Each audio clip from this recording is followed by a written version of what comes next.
To be a gold star, it had to do 100 miles per hour. This baby does it.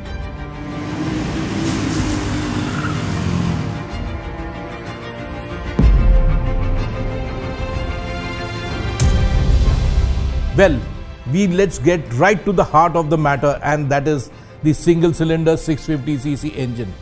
This engine comes from noted Austrian engine manufacturer par excellence Rotax. Rotax has cut its teeth in motorcycle racing, and this engine they gave it to Classic Legends as a Euro 3 spec version, and from there Classic Legends themselves developed it to be able to cater to Euro 5 and Euro 6, which is what we have got here in India.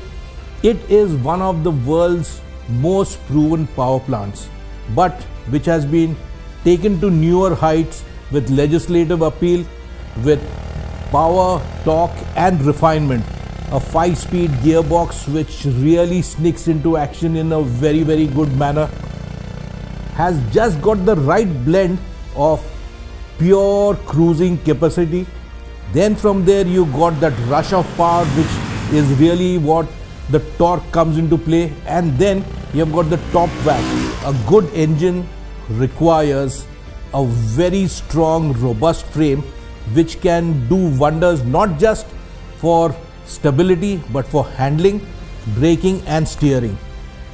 This is a frame which is just like the original Gold Star had a twin cradle approach to the business.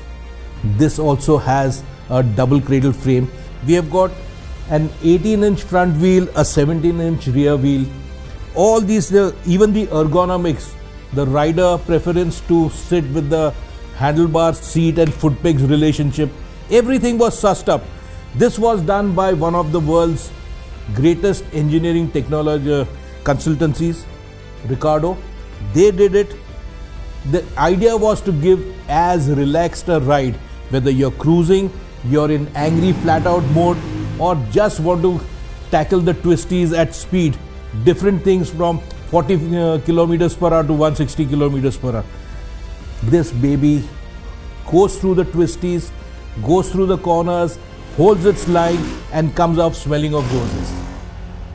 This is a bike for the 2020s, even though it has a character which has been built upon from the original. I don't think you can go much wrong with that, can you? The original 1950s version with the original reborn version, you can understand why it had to be a Gold Star. Let's start with the silhouette. Typically similar from the 1950s all the way to the early 1960s. This is a touring version of the Gold Star, and the new bike also is being crafted in the same vein. This bike earlier was a very sporty, high performance machine for the masses.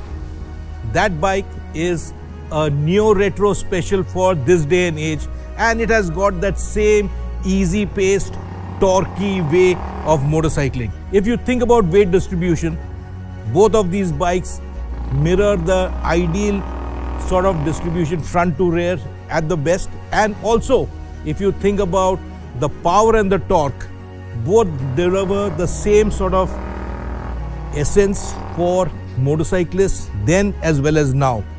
The Gold Stars were also used for very many different applications, not just road racing but also motocross scrambles. That's not going to happen with the new one, but if I take it that this is the yardstick with which we will measure all future BSAs, and there are going to be a lots more, I think this is off to a rousing start and a very stable and a strong start.